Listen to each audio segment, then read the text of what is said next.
Hi everybody. Sorry, I'm having a little technical difficulty today, getting back from vacation and everything. I hope you're having a great summer. So today I brought a mug to demonstrate. This is what I've got today. And what I did in this is a combination of satin matte and celadon and velvet underglaze. So putting them all together, I really loved the color combination, and that was kind of the inspiration for the design, but I wanted to show some different things. So I'm going to get started, and I'll talk about some other stuff as we go along. So hang on a moment.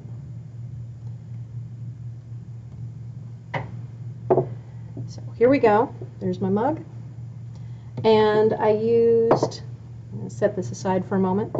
I used the Satin Matte 11 white, and I used Celadon Tangelo C65. It is a really brilliant orange, kind of like a dreamsicle is how I describe it. Hi, Rachel. And sorry, I'm going to have to adjust some things. I love the color of this, especially in combination with the V327 turquoise blue. So to get started, what I did is I had my mug. There we go. I have my mug. And I apply 2 coats of the SM11 on the bottom half of the body of the mug. So, a nice brush. Now I've already cleaned this off, but it does have like a little smudge on the handle. I think that might be biscuit on there. Not sure. Anyhow. So the clay on this is 11M A mix. That is our Amako white stoneware. Hi Marie, and hi Diane. Thank you for coming to us from Tasmania.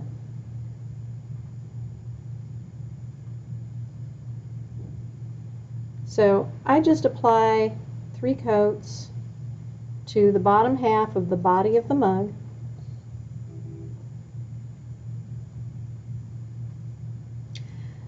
Yes, I had a wonderful vacation with my family, and kind of a road trip vacation. Went to the beach, went to the city, visited some friends who have just moved and visited their new home, and had a great time.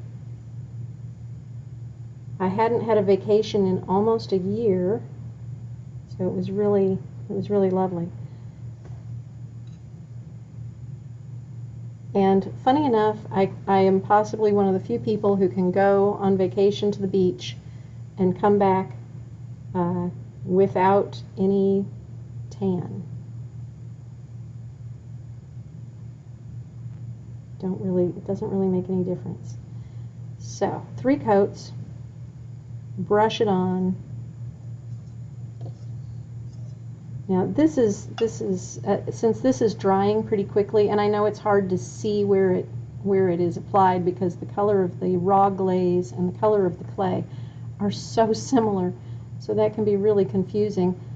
But this is a second coat because the glaze is drying really fast.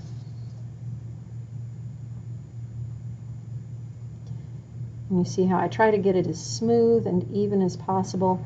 Having a nice soft bristle brush really helps with getting a smooth application. So I'm going to set that one aside, and I'm going to show you the next step once the glaze is dry. Now I know that this looks like I haven't done anything, it's just a bisque mug. You can see that pencil line, and that is where this is the Satin Matte White 3 coats on the bottom half of this mug. No, it doesn't really look like it. as I said, the satin matte white is almost exactly the same color as the bisque clay. So I'll set my satin matte aside, my mug aside.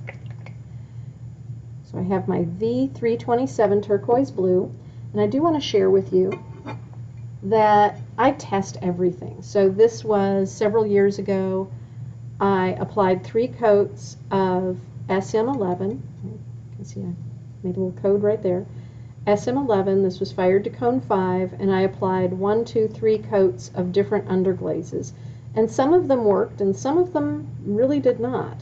So this is a good reason to always be testing. So the colors that really worked well were 390, which I believe is bright orange, flame orange, something like that, 327 turquoise blue, and 391 bright yellow. These were some underglazes that I had mixed up, and they came out really dry, so I didn't use those. And then 382, I think is deep red, bright red. I always forget the velvet numbers and names. I always have a chart to look at, and of course I don't have my chart. I do have my chart. I have it right behind me. So I'll show you guys on my chart.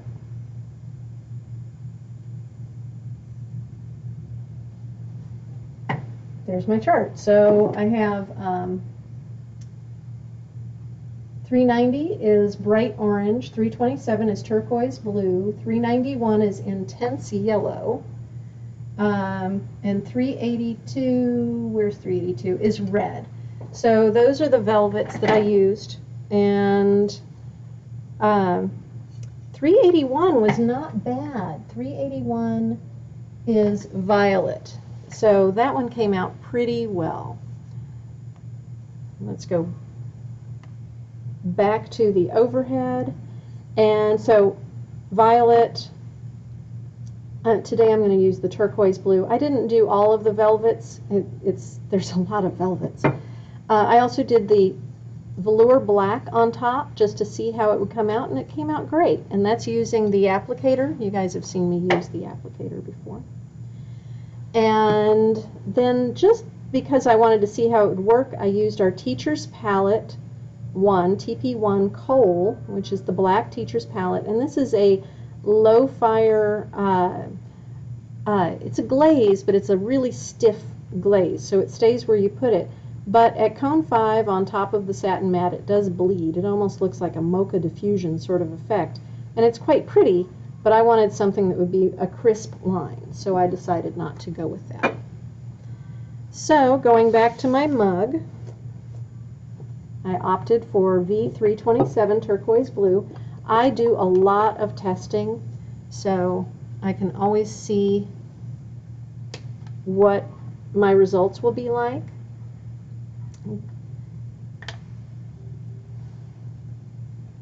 Let's see. Can you pour your HF? So Teresa asks, can she pour her HF9 or a similar color glaze inside a skinny neck vase? And I do. I do pour glazes like that frequently into long, narrow vessels. It might need to get thinned down a little bit. So I just freehanded the design for this, but I wanted to show you that you can also use a pencil. It will burn out. So you can use a pencil to kind of give you an idea of where you want things to go. It doesn't have to be a perfect drawing, but the graphite pencil will burn out. Now if you use an underglaze pencil, it will not burn out.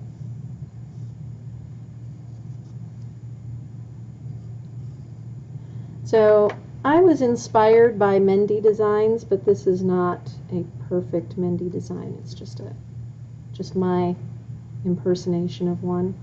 Now I can draw directly over.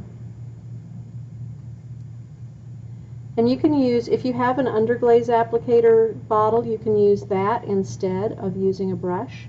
I just used a brush for this because it was what I figured most people have access to. And I wanted to do something different because I know I show you guys how I use an applicator all the time. So just using, you'll notice that this has very long, soft bristles. So it holds a lot of underglaze.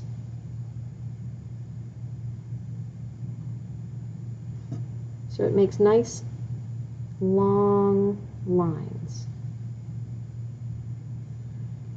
A good way to practice your brush work if you're trying to improve it, trying to get the hang of it.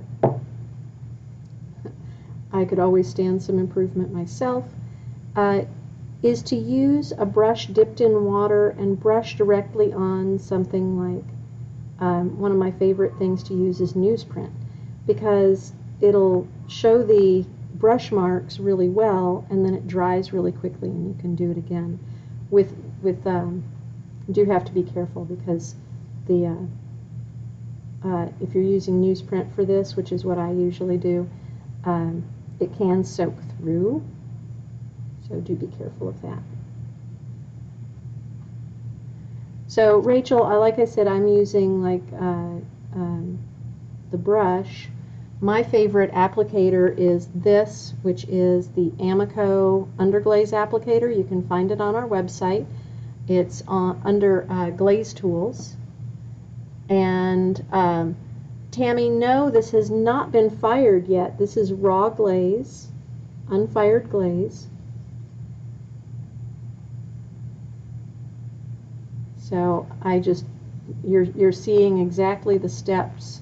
Just I'm doing it in my cooking school cooking class technique. So then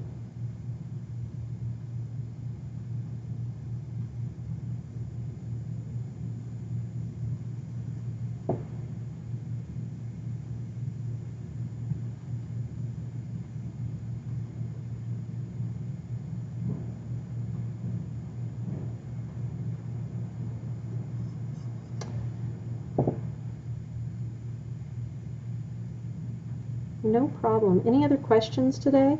So I did want to talk about our giveaway. It'll be a monthly giveaway, and you need to make a single post with the photo, and when you post the photo, make sure that not in the comments, but in the post itself, the text for the post itself, you put hashtag glazing with Amako. And yes, Tammy, I love using underglaze on top of a satin glaze. This is not the first time I've demonstrated this. I know it's not the usual, and I don't do it on food surfaces, but I do it on any place on the outside, decorative surfaces, and I've also done it on sculptural pieces.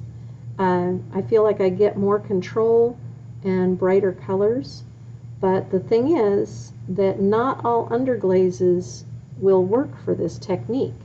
So I always test before I go ahead and do it. Some underglazes get really dry. Some of them actually get kind of crusty, and it's not really the aesthetic that I'm going for. If you're wanting the crusty aesthetic, then it works pretty well. But the reason I only do it on non-food surfaces is because it's not tested for food safety that way, going on top of a glaze. And although all of our underglazes are lead-free, I don't really want to have to test them, and I don't want to find out, if it's a problem.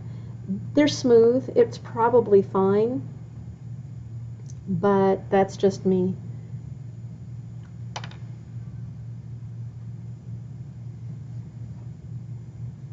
Yeah, we have lots of underglazes, Tammy. And Rachel, if you posted last month, it's still good because it's all of July until August 9. And we'll be randomly selecting a photo after next Monday. So I'll be announcing it next week.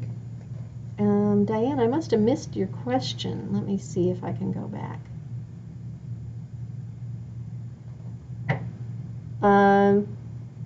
Celadons and PC glazes, you can go to cone 5 or you can go to 5.5. Some of the celadons will lose a little color around cone 6 or up.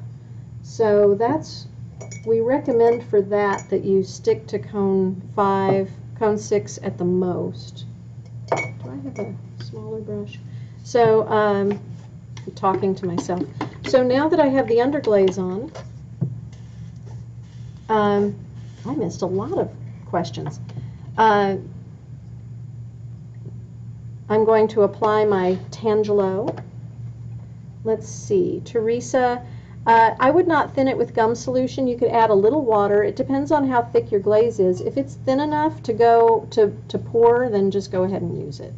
If it's too thick, if it's like globby and you're worried about it, you can thin it with a little bit of water. If you add more than a quarter cup to a pint of water, a quarter cup of water to a pint of glaze, I would highly recommend that you add gum solution, but only a little bit. The gum solution will slow the glaze from drying time, so it'll make it a little more complicated. So now on my sample mug, I did kind of arches.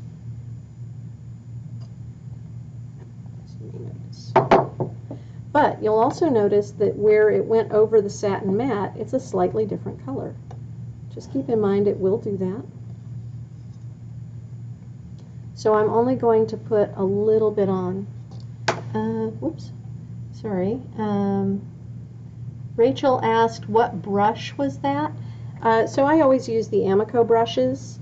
This is a size 4 Amako brush. It is a natural fiber brush. And the brush that I used for applying the underglaze is so old that it doesn't have any more writing on it, so I couldn't even tell you, but it is a natural fiber brush, and it has very long bristles. Let me see if I can clean it up and I can show you. So here we go.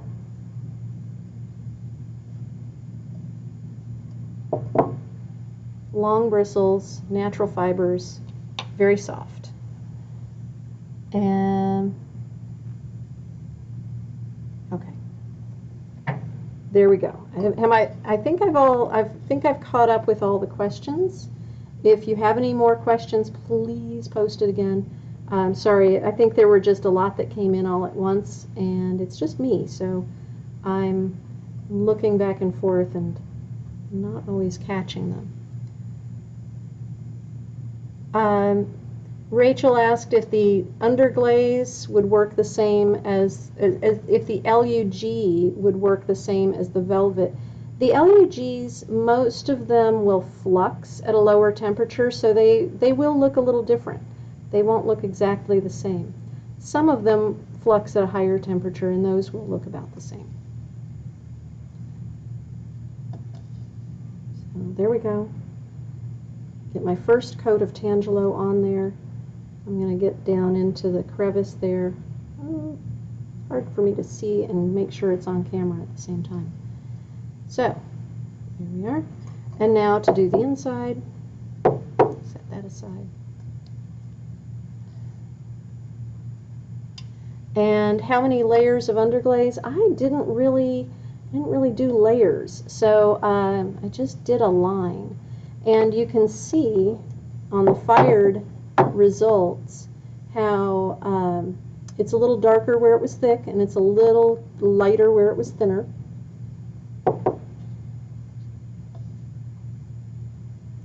So I just applied one coat with the, and that is one of the advantages I find of using underglaze, either velvets or smugs, on top of the satin mattes, is that even one coat is going to show up.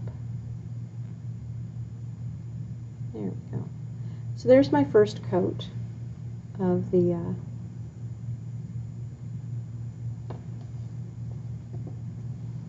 go.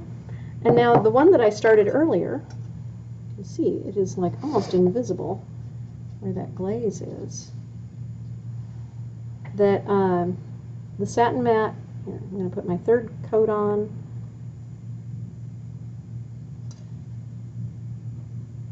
And I have also done this kind of thing with decals on top of satin matte, and they work pretty well. So if you're using an underglaze decal, that is another option, is to use it on top of a satin matte. If you're using it on top of a glossy glaze like a Celadon, it may shift, so your imagery won't be crisp. But on top of satin matte white, or even one of the colors of satin matte, it won't move. It'll stay put.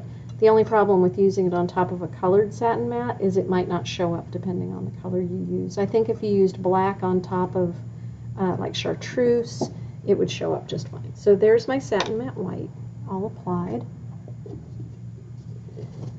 3 or 4 coats of the Tangelo. I'm going to use 3 coats.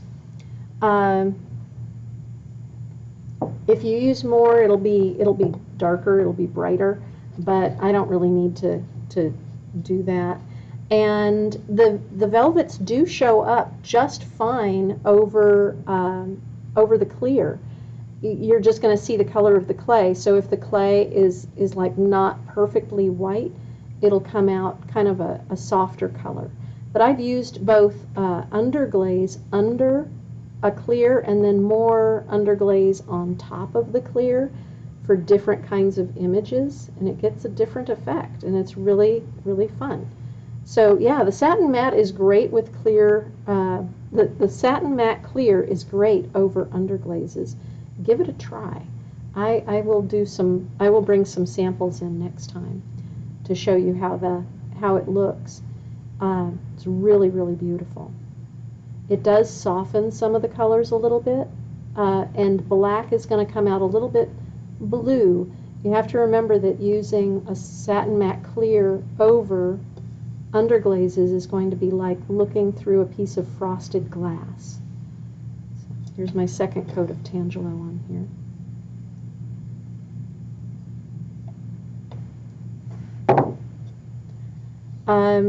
The velvets, they stay pretty sharp. They're not perfectly sharp. You can see that they are, there is a little softness on the edges, but they're a lot more crisp than you might expect, and they don't run on the satin mattes. And Teresa was asking if this technique only works on the satin mattes. Well, you can use it on other glazes, but like the Celadons, you can do this on snow, but snow will move a little bit. It will melt a little bit.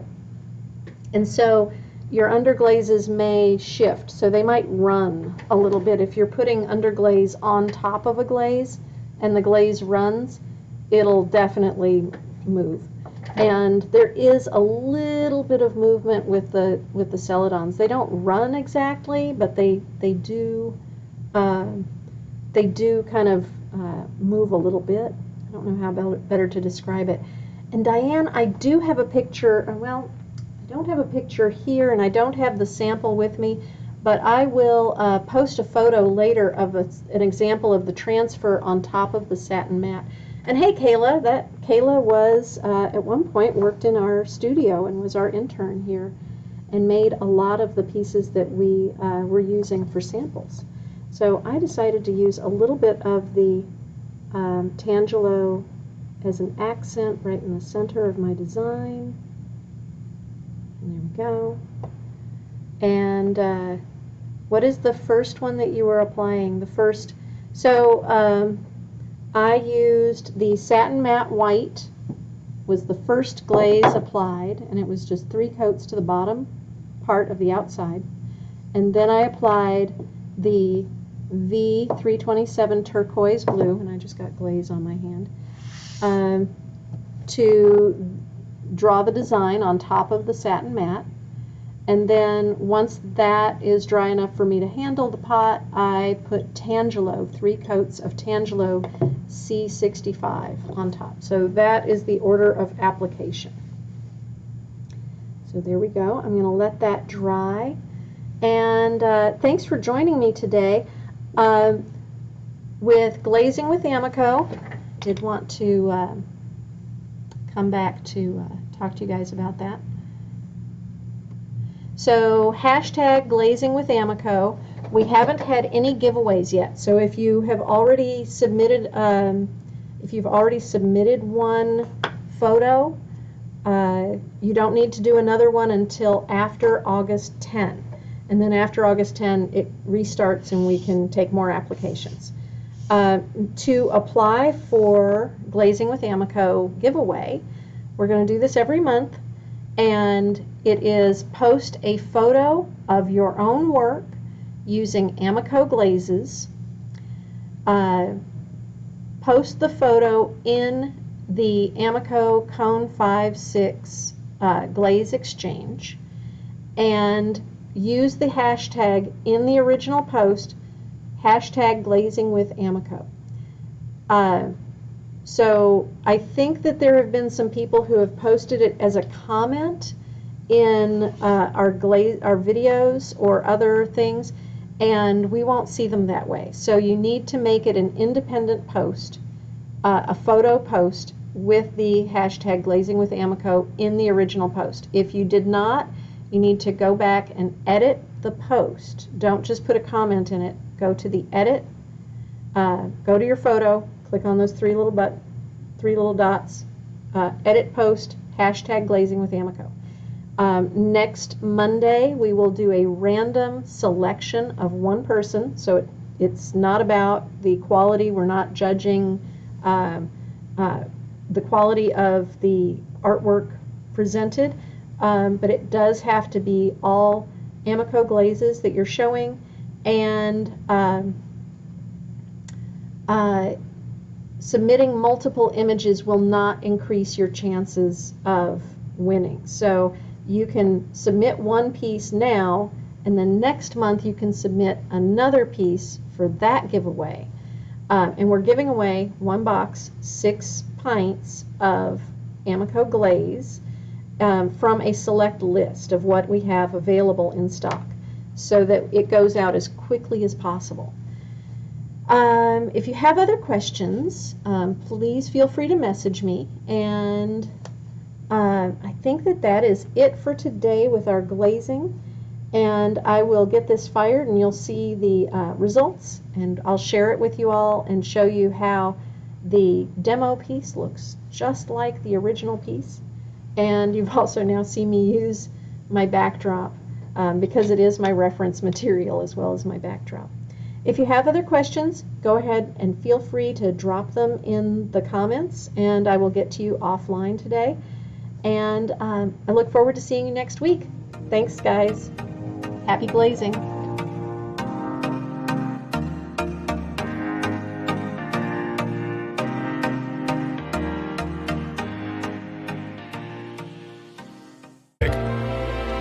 عالم الهوايات بأسعار الجملة، تشتري خامات مضمونة ومواصفات عالمية.